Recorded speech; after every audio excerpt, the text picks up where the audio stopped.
canto XXI del infierno de Dante. Así, de un puente a otro y hablando de cosas que mi comedia no se cuida de referir, fuimos avanzando y llegamos a lo alto del quinto, donde nos detuvimos para ver la otra hondonada de Malevolge y las otras lágrimas vanas, y la vi singularmente oscura. Yo la contemplaba semejante al arsenal de los venecianos, donde hacen hervir en el invierno la pez tenaz para preparar los buques averiados, que no pueden navegar, y en aquel tiempo uno construye su embarcación, otro calafatea los costados de la que ha hecho ya muchos viajes, uno afianza la proa, otro la popa, uno hace remos, otro retuerce las cuerdas, otros en fin reparan el palo mesana y el mayor. De igual suerte, no por medio del fuego, sino por la voluntad divina, hervía allá abajo una materia espesa que se pegaba a la orilla por todas partes. Yo la veía, pero sólo notaba las burbujas que producían el hervor, inflándose toda y volviendo a caer desplomada. Mientras que la contemplaba fijamente, mi guía me atrajo hacia sí desde el sitio en que me encontraba, diciéndome: ten cuidado, ten cuidado. Entonces me volví como el hombre que ve tarde aquello de que le conviene huir, y a quien enerva un súbito temor, de tal suerte que ni para mirar detiene su huida. Y vi detrás de nosotros un negro diablo que venía corriendo por el puente. Oh, cuán feroz era su aspecto, y qué amenazador me parecía con sus alas abiertas y sus ligeros pies. Su hombro, agudo y elevado, iba cargado con un pecador a quien tenía agarrado por el nervio de los pies. Desde nuestro puente dijo: oh Malebranche, mira uno de los ancianos de Santa Citta. Ponle debajo, que yo me vuelvo otra vez a aquella tierra que está tan bien provista. Allí todos son bribones excepto Bonturo, y por dinero de un no hacen un hita. Le arrojó abajo y se volvió por la dura roca, de tal suerte que jamás ha habido mastín suelto que haya perseguido con tal precipitación a un ladrón. El pecador se hundió y volvió a subir hecho un arco, pero los demonios, que estaban resguardados por el puente, gritaban: aquí no está la imagen del Redentor, aquí se nada de diferente modo que en el Serquio. Si no quieres probar nuestros arañazos, no salgas de la pez. Después le pincharon con más de 100 arpones, diciéndole: es forzoso que bailes aquí a cubierto, de modo que si puedes, prevariques ocultamente. No de otra suerte hacen los cocineros que sus marmitones sumerjan en la caldera las viandas, valiéndose de grandes tenedores para que no sobrenaden. El buen maestro: a fin de que no se aperciban de que estás aquí, me dijo, ocúltate detrás de una roca que te sirva de abrigo, y aunque se me haga alguna ofensa, no temas nada, porque ya conozco estas cosas por haber estado otra vez entre estas almas venales. Enseguida acabó de atravesar el puente, y cuando llegó a la sexta orilla tuvo necesidad de serenarse. Con el furor y la impetuosidad con que salen los perros tras el pobre que de pronto pide donde se detiene, así salieron éstos de debajo del puente, volviendo todos contra él sus arpones. Pero él gritó: que ninguno de vosotros se atreva. Antes que me punce vuestra horquilla, adelántese uno que me oiga, y después que calcule si debe perdonarme. Todos gritaron: ve, malacorda. Por lo cual uno de ellos se puso en marcha mientras los otros permanecían quietos, y adelantó diciendo: ¿qué te podrá salvar de nuestras garras? ¿Crees tú, malacorda, que a no ser por la voluntad divina y por tener el destino propicio, dijo mi maestro, me hubieras visto aquí sano y salvo a pesar de todas vuestras armas? Déjame caminar, porque en el cielo quieren que enseñe a otro este camino salvaje. Entonces quedó tan abatido el orgullo del demonio que dejó caer el arpón a sus plantas y dijo a los otros: que no se le haga daño. Y mi guía a mí: oh tú, que estás agazapado tras las rocas del puente, ya puedes llegar a mí con toda seguridad. Entonces eché a andar y me acerqué a él con prontitud, pero los diablos avanzaron, de modo que yo temí que no observaran lo pactado. Así vi temblar en otra ocasión a los que por capitulación salían de Caprona, viéndose entre tantos enemigos. Me acerqué cuanto pude a mi guía y no separaba mis ojos del rostro de aquellos que no tenía nada de bueno. Bajaban sus garfios y ¿quieres que le pinche?, se decían unos a otros, ¿en la rabadilla? Y respondían, sí, sí, clávaselo. Pero aquel demonio, que estaba conversando con mi guía, se volvió de repente y gritó, quieto, quieto, scarmiglione. Después nos dijo, por este escollo no podréis ir más lejos, pues el sexto arco yace hecho ruinas en el fondo. Si os place ir más adelante, seguid esta costa escarpada. Cerca veréis otro escollo que os ofrecerá camino. Ayer, 5 horas más tarde que en este momento, se cumplieron 1266 años desde que se rompió aquí el camino. Voy a enviar hacia allá varios de estos demonios para que observen si algún condenado procura sacar la cabeza al aire. Id con ellos, que no os harán daño. Adelante, Aliquino y Calabrina, empezó a decir, y tú también, Cañazzo. Barbaricha guiará a los 10. Venga además Libicocco y Draguiñazzo, Chiriato, el de los grandes colmillos, y Graffiacane, y Farfarello, y el loco Rubicante. Buscad en derredor de la pez hirviente, estos deben llegar salvos hasta el otro escollo que atraviesa enteramente sobre la fosa. Oh maestro, ¿qué es lo que veo?, dije. Si conoces el camino, vamos sin escolta. Yo por mí no la solicito. Si eres tan prudente como de costumbre, ¿no ves cómo rechinan los dientes y que sus miradas atravesadas nos amenazan con algún mal? Me contestó, no quiero que te atemorices, deja que rechinen los dientes a su gusto. Si lo hacen es por los desgraciados que están hirviendo. Se pusieron en camino por el margen izquierdo, pero cada uno de aquellos se había de antemano oprimido la lenga con los dientes en señal de inteligencia con su jefe, el cual se sirvió de su ano a guisa de trompeta. Fin del canto 21 del infierno.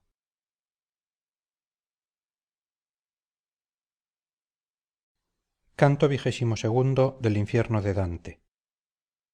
He visto con frecuencia a muchos caballeros emprender la marcha, empezar el combate, reunir sus soldados y a veces batirse en retirada. He visto, oh aretinos, hacer excursiones por vuestra tierra y saquearla. He visto luchar en los torneos y correr en las justas, ya al sonido de las trompetas, ya al de las campanas, al ruido de los tambores, con las señales de los castillos y con todo el aparato nacional y extranjero.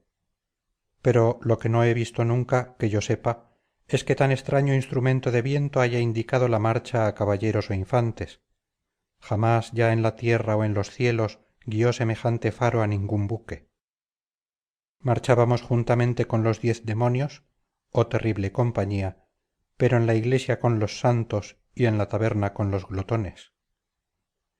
Sin embargo, mi atención estaba concentrada en la pez para distinguir todo lo que contenía la fosa y los que ardían dentro de ella. Así como saltan los delfines fuera del agua, indicando a los marinos que precavan la nave de la tempestad, así también algunos condenados, para aliviar su sufrimiento, sacaban su espalda y la volvían a esconder más rápidos que el relámpago, y lo mismo que en un charco las ranas sacan la cabeza a flor de agua, aunque teniendo dentro de ella sus patas y el resto del cuerpo, así estaban por todas partes los pecadores. Pero en cuanto Barbaricha se aproximaba, volvían a sumergirse en aquel hervidero. Yo vi, y aún se estremece por ello mi corazón, a uno de aquellos que habían tardado más tiempo en hundirse, como sucede con las ranas, que la una queda fuera del agua mientras que la otra se zambulle. Y Grafiacán, que estaba más cerca de él, le enganchó por los cabellos embiscados de pez y lo sacó fuera como si fuese una nutria. Yo sabía el nombre de todos aquellos demonios, por haberme hecho cargo de ellos cuando los eligió Malacoda. Rubicante, plántale encima tu garfio y desuéllalo, gritaban a un tiempo todos aquellos malditos. Yo dije, maestro mío, si puedes, procura saber quién es ese desgraciado que ha caído en manos de sus adversarios. Mi guía se le acercó y le preguntó de dónde era, a lo que respondió, yo nací en el reino de Navarra. mi madre me puso al servicio de un señor. Ella me había engendrado de un pródigo que se destruyó a sí mismo y disipó su fortuna. Después fui favorito del buen rey Tebaldo y me lancé a comerciar con sus favores, crimen de que doy cuenta en este horno. Y Ciriato, a quien salía de cada lado de la boca un colmillo como el de un jabalí, le hizo experimentar lo bien que herían. Entre malos gatos había caído aquel ratón, porque Barbaricha lo sujetó entre sus brazos diciendo: «Quedaos aquí mientras que yo le ensarto». Y volviendo el rostro hacia mi maestro añadió: «Pregúntale aún si deseas saber más, antes que otros lo destrocen». Mi guía preguntó: «Dime, pues, si entre los otros culpables que están sumergidos en esa pez conoces algunos que sean latinos». A lo que contestó: «Acabo de separarme de uno que fue de allí cerca. Así estuviera como él bajo la pez, no temería ahora ni las garras ni los garfios».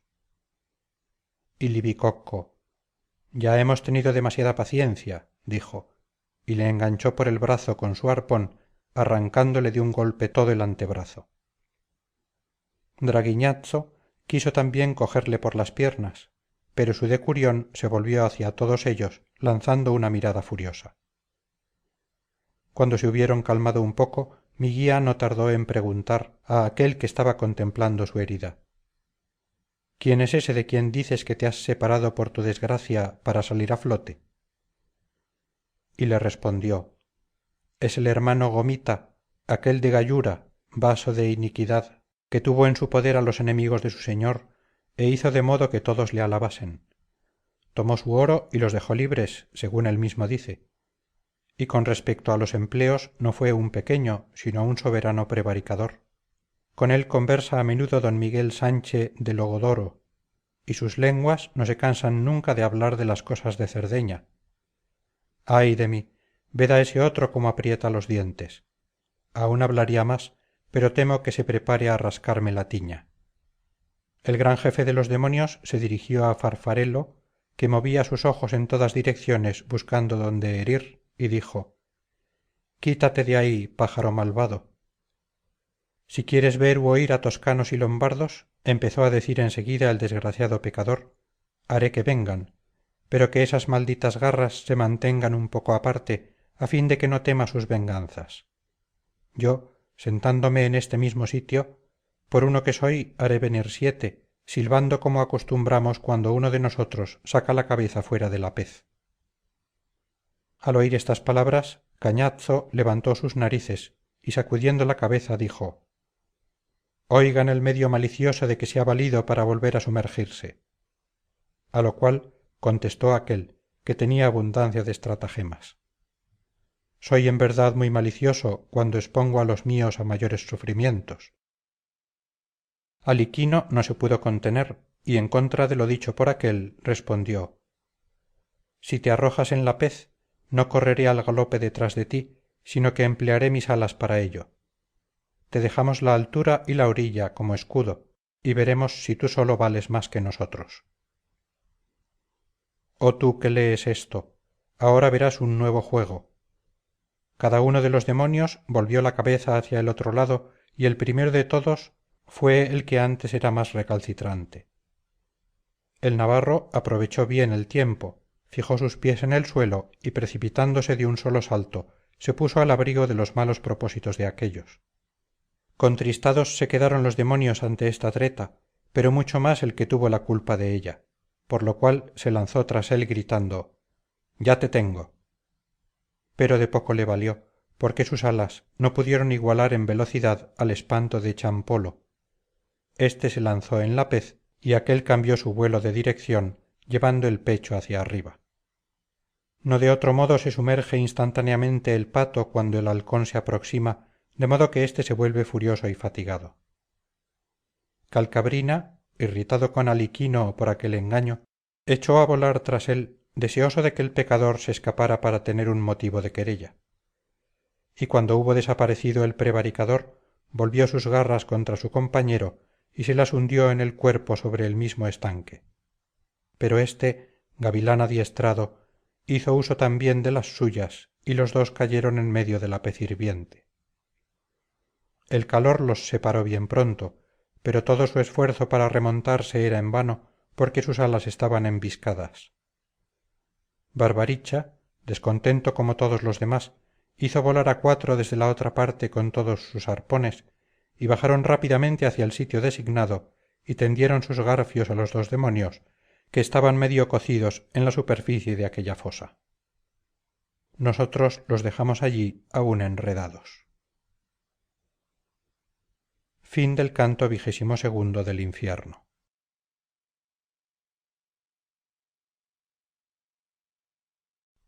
Canto XXIII del infierno de Dante. Solos, en silencio y sin escala, íbamos uno tras otro, como acostumbran a ir los frailes menores. La riña que acabábamos de presenciar me trajo a la memoria la fábula de Esopo, en que habló de la rana y del topo. Las dos partículas, mo e isa, me parecían no tener tanta relación entre sí como la que tenían con la fábula el principio y el fin de dicha querella. Y como un pensamiento procede rápidamente de otro, de éste nació uno nuevo que redobló mi primitivo espanto. Yo pensaba así: esos demonios han sido engañados por nuestra causa, y con tanto daño y escarnio que creo que sufren bastante. Si a la malevolencia se añade la ira, nos van a perseguir con más crueldad que el perro que sujeta a la liebre por el cuello. Ya sentía que se erizaban mis cabellos a causa del temor, y miraba hacia atrás atentamente, y dije: Maestro, si no nos ocultas a los dos prontamente, temo a los demonios que vienen detrás de nosotros, y tan así me lo imagino que ya me parece que los oigo. A lo que él contestó: si yo fuera como un espejo, no verías en él tu imagen tan pronto como veo en tu interior. En este momento se cruzaban tus pensamientos con los míos, bajo la misma faz y aspecto, de suerte que he deducido de ambos un solo consejo. Si es cierto que la cuesta que hay a nuestra derecha está tan inclinada que nos permite bajar a la sexta fosa, huiremos de la caza que te imaginas. Apenas había concluido de decirme su parecer cuando vi venir a los demonios con las alas extendidas y muy cerca de nosotros para querer cogernos. Mi guía me agarró súbitamente como una madre que despertada por el ruido y viendo brillar las llamas cerca de ella, coge a su hijo y huye y no se detiene, teniendo más cuidado de él que de sí misma, tanto que sólo la cubre una camisa. Y desde lo alto de la calzada se deslizó por la pendiente roca uno de cuyos lados divide la quinta de la sexta fosa. El agua que corre por un canal y hace girar la rueda de un molino no es tan rápida al caer sobre las paletas de la misma como lo era por aquel declive mi maestro, que me llevaba estrechado contra su pecho, más bien como a un hijo que como a un compañero. Apenas tocaron sus pies el suelo del profundo abismo cuando los demonios aparecieron en la roca sobre nuestras cabezas. Pero ya no nos inspiraban temor, porque la alta providencia que los había designado para ministros de la quinta fosa les quitó la facultad de separarse de allí. Abajo encontramos una multitud de almas pintadas que giraban en torno con bastante lentitud, llorosas y con los semblantes fatigados y marchitos. Llevaban capas con capuchas bajas que les caían sobre los ojos, hechas por el estilo de las que llevan los monjes de Colonia. Aquellas capas eran doradas en el exterior, de modo que deslumbraban, pero por dentro eran todas de plomo y tan pesadas que las de Federico a su lado parecerían de paja. Oh manto fatigoso por toda la eternidad. Nos volvimos aún hacia la izquierda y anduvimos con aquellas almas, escuchando sus tristes gemidos, pero las sombras, rendidas por el peso, caminaban tan despacio que a cada paso que dábamos cambiábamos de compañero. Yo dije a mi guía: procura encontrar a alguno que sea conocido por su nombre o por sus hechos, y mira al efecto en derredor tuyo mientras andas. Y uno de ellos, que entendió el idioma toscano, exclamó detrás de nosotros: detened vuestros pasos, vosotros que tanto corréis a través del aire sombrío. Quizá podrás obtener de mí lo que solicitas. Enseguida mi guía se volvió y me dijo: espera y modera tu paso para igualar el suyo. Me detuve y vi dos de aquellos que en sus miradas demostraban gran deseo de estar conmigo, pero su peso y lo estrecho del camino les hacían tardar. Cuando se me hubieron reunido me miraron con torvos ojos y sin hablarme. Después se volvieron uno a otro diciéndose: ese parece vivo a juzgar por el movimiento de su garganta, pero si están muertos, ¿por qué privilegio no llevan nuestra pesada capa? Después me dijeron: oh toscano, que has llegado hasta la mansión de los tristes hipócritas, dígnate decirnos quién eres. Les contesté: nací y crecí junto a la orilla del hermoso Arno en la gran ciudad y conservo el cuerpo que he tenido siempre. Pero vosotros, a quienes según veo cae tan doloroso llanto gota a gota por las mejillas, ¿quiénes sois y qué pena hay en vosotros que tanto se hace ver? Uno de ellos me respondió: las doradas capas son de un plomo tan pesado que nos hacen crujir como los pesos hacen crujir a las balanzas. Fuimos hermanos gozosos y boloneses. Yo me llamé Catalano y éste Loderingo. Tu ciudad nos nombró magistrados, siguiendo la costumbre de elegir a un hombre neutral para conservar la paz, y la conservamos tan bien como puede verse aún cerca de Gardingo. Yo repuse: oh hermanos, vuestros males. Pero no pude continuar porque vi en el suelo a uno crucificado en 3 palos. En cuanto me vio, se retorció, haciendo girar su barba con la fuerza de sus suspiros, y el hermano catalano, que se apercibió de ello, me dijo: ese que estás mirando crucificado aconsejó a los fariseos que era necesario hacer sufrir a un hombre el martirio por el pueblo. Está atravesado y desnudo sobre el camino, como ves, y es preciso que experimente lo que pesa cada uno de los que pasan. Su suegro está condenado a igual suplicio en esta fosa, así como los demás del consejo que fueron para los judíos origen de tantas desgracias. Entonces vi a Virgilio que contemplaba con asombro a aquel que estaba tan vilmente crucificado en el eterno destierro. Luego se dirigió al fraile en estos términos: ¿querríais decirnos si hacia la derecha hay alguna abertura por donde podamos salir los dos sin obligar a los ángeles negros a que nos saquen de este abismo? Aquel respondió: más cerca de aquí de lo que esperas se levanta una peña que parte del gran círculo y atraviesa todas las terribles fosas, pero está cortada en esta y no continúa sobre ella. Podréis subir por las ruinas que existen en el declive de su falda y cubren el fondo. Mi guía permaneció un momento con la cabeza inclinada y después dijo: ¿cómo nos ha engañado aquel que ensarta con su garfio a los pecadores? Y el fraile repuso: he oído referir en Bolonia los numerosos vicios del demonio, entre los cuales no era el menor el ser falso y padre de la mentira. Entonces mi guía se alejó precipitadamente con el rostro un poco turbado por la cólera, por lo cual me alejé también de aquellas almas que soportaban tanto peso, y seguí las huellas de los pies queridos. Fin del canto XXIII del infierno.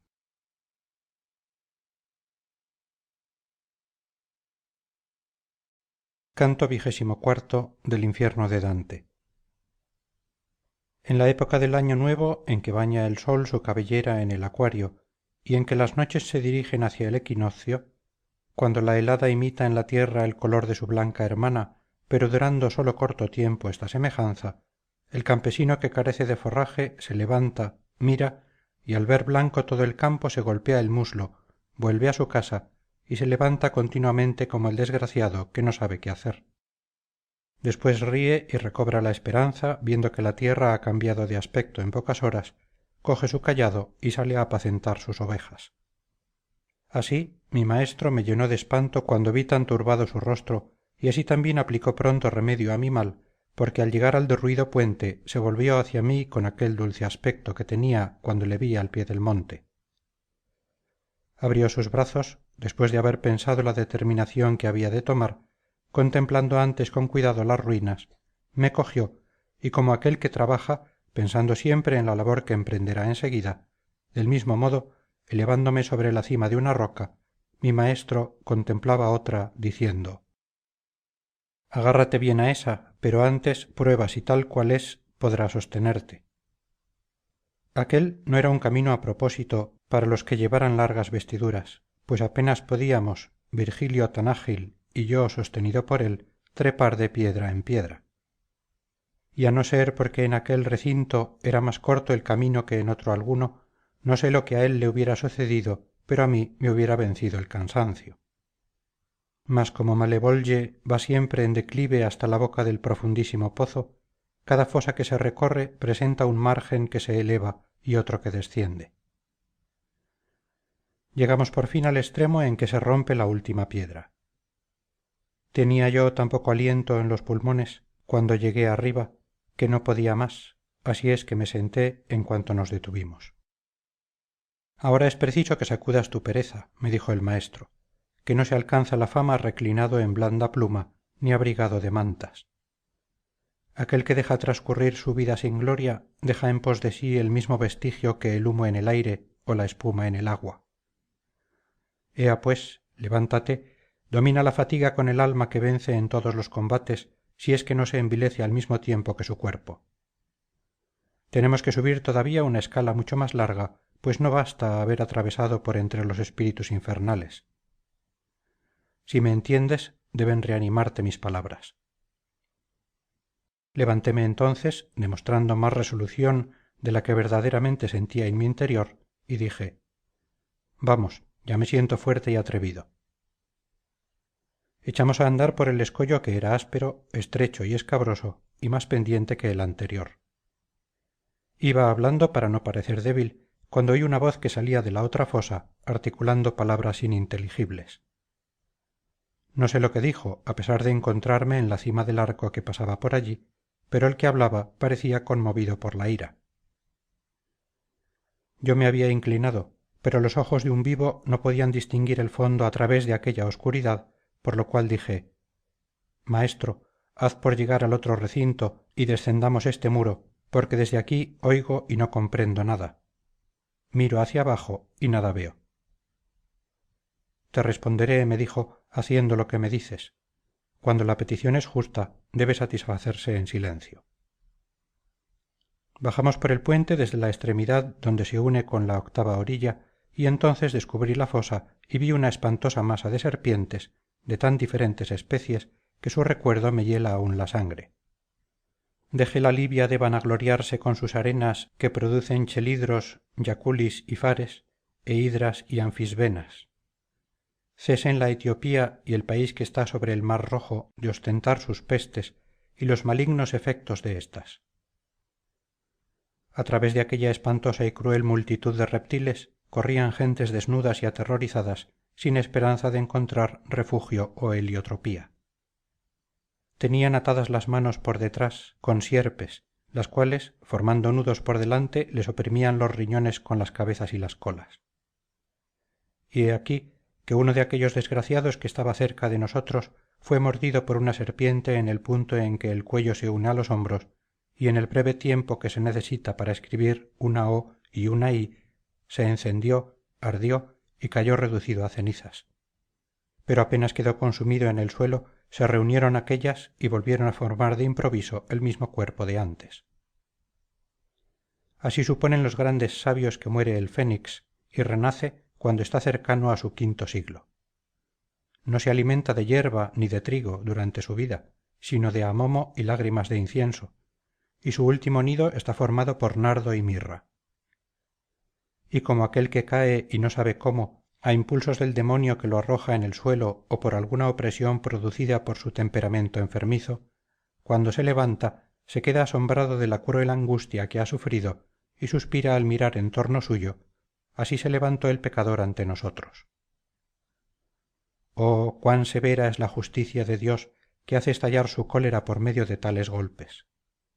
Mi guía le preguntó después quién era, y él le contestó, yo caí hace poco tiempo desde Toscana en este horrible abismo. La vida salvaje me agradó más que la humana. Fui lo mismo que un mulo. Soy Vanni Fucci, el bestia, y Pistoia fue mi digno cubil. Entonces dije a mi guía, dile que no huya y pregúntale qué delito le ha precipitado aquí. Yo le conocí ya hombre colérico y sanguinario. El pecador, que me oyó, no se ocultó, sino que dirigió hacia mí atentamente su mirada y se cubrió su rostro de triste vergüenza. Después dijo: siento más que me hayas encontrado en la miseria en que me ves de lo que sentí al verme privado de la vida, pero no puedo negarme a satisfacer tus preguntas. Estoy sumido aquí porque robé en la sacristía los hermosos ornamentos y he acusado a otro de haber cometido este crimen. Pero para que no te deleites contemplando mi miseria, si llegas a salir de estos sitios sombríos, abre tus oídos a mi anuncio y escucha. Pistoia queda despoblada de negros. Después, Florencia renueva sus habitantes y su forma de gobierno.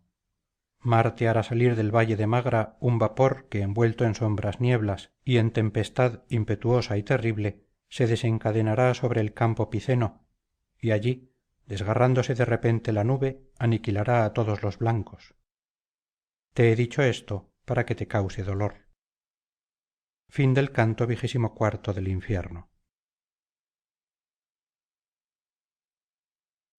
Canto XXV del infierno de Dante. El ladrón, al terminar estas palabras, alzó ambas manos haciendo un gesto indigno, exclamando: toma, Dios, esto es para ti. Desde entonces fui amigo de las serpientes, porque una de ellas se le enroscó en el cuello como diciendo: no quiero que hables más, y otra se agarró a sus brazos, sujetándolos de tal modo que no le era posible al condenado hacer ningún movimiento. Ah, Pistoia, Pistoia, ¿por qué no te determinas a reducirte tú misma a cenizas hasta que ya no existas, pues que tus hijos persisten en el mal? En todos los círculos del oscuro infierno no he visto espíritu tan soberbio ante Dios, a no ser aquel que cayó desde los muros de Tebas. El ladrón huyó sin decir una palabra más. Entonces vi un centauro lleno de cólera que venía gritando: ¿dónde está? ¿Dónde está el soberbio? No creo que contengan las marismas tanto reptil como llevaba el centauro sobre su grupa hasta el sitio en que empezaba la forma humana. Sobre sus espaldas, detrás de la nuca, estaba colocado un dragón con las alas abiertas, el cual abrasaba cuanto salía a su encuentro. Mi maestro dijo: ese monstruo es Caco, que al pie de las rocas del monte Aventino formó más de una vez un lago de sangre. No va por el mismo camino que sus hermanos, porque robó fraudulentamente el gran rebaño que pacía en las inmediaciones del sitio que había escogido por vivienda. Pero sus inicuos hechos acabaron por fin bajo la clava de Hércules, que si le dio 100 golpes con ella, aquél no llegó a sentir el 10º. Mientras que Virgilio hablaba así, Caco desapareció. Al mismo tiempo que se acercaban 3 espíritus por debajo del margen donde nos encontrábamos, de lo cual no nos apercibimos ni mi guía ni yo, hasta que les oímos gritar: ¿quiénes sois? Cesó entonces nuestra conversación y fijamos nuestra atención en ellos. Yo no les conocía, pero sucedió, como suele acontecer algunas veces, que el uno tuvo necesidad de llamar al otro diciéndole: chanfa, ¿dónde te has metido? Y yo, a fin de que estuviese atento mi guía, me puse el dedo entre la nariz y la barba. Ahora, lector, si se te hace difícil creer lo que te voy a decir, no será extraño, porque yo que lo vi apenas lo creo. Mientras estaba contemplando a aquellos espíritus, se alzó una serpiente con 6 patas sobre uno de ellos, agarrándosele enteramente. Con la pata de en medio le oprimió el vientre y con las de delante los brazos, y después le mordió en ambas mejillas. Extendiendo enseguida las patas de detrás sobre los muslos, le pasó la cola por entre los dos y se la mantuvo apretada sobre los riñones. Nunca se agarró tan fuertemente la hiedra al árbol como se enroscó la horrible fiera por los demás miembros del culpable. Después una y otro se confundieron, como si fueran de blanda cera, y mezclaron tan bien sus colores que ninguno de ambos parecían lo que eran. Así el ardor del fuego produce en el papel que se quema un color oscuro que, aunque no es negro, ofusca su anterior blancura. Los otros 2 condenados lo miraban, exclamando cada cual: «Oh, Añel, cómo cambias! No eres ya uno ni 2». Las 2 cabezas se habían convertido en una y parecían 2 figuras mezcladas en la única parte donde ambas estaban confundidas. De los 4 brazos sólo se veían 2. Los muslos y las piernas el vientre y el tronco se convirtieron en miembros nunca vistos. Quedó borrado todo su primitivo aspecto. Aquella imagen perversa parecía duplicada y no era un solo ser, y tal cual parecía, se alejaba a pasos lentos. Como el lagarto que bajo el ardor de los días caniculares, cambiando de maleza, parece un rayo al atravesar el camino, tal parecía dirigiéndose hacia el vientre de los otros dos espíritus una pequeña serpiente inflamada, lívida y negra como grano de pimienta. Picó a uno de ellos en aquella parte del cuerpo por donde nos alimentamos antes de nacer, y después cayó a sus pies quedando tendida. El herido la miró sin decir nada, inmóvil, de pie y bostezando, como si le hubiera sorprendido el sueño de la fiebre. Él y la serpiente se miraban y el uno por la herida y la otra por la boca lanzaban un denso humo que llegaba a confundirse. Calle Lucano al referir las miserias de Sabello y de Nasidio, y escucha atentamente lo que describo aquí.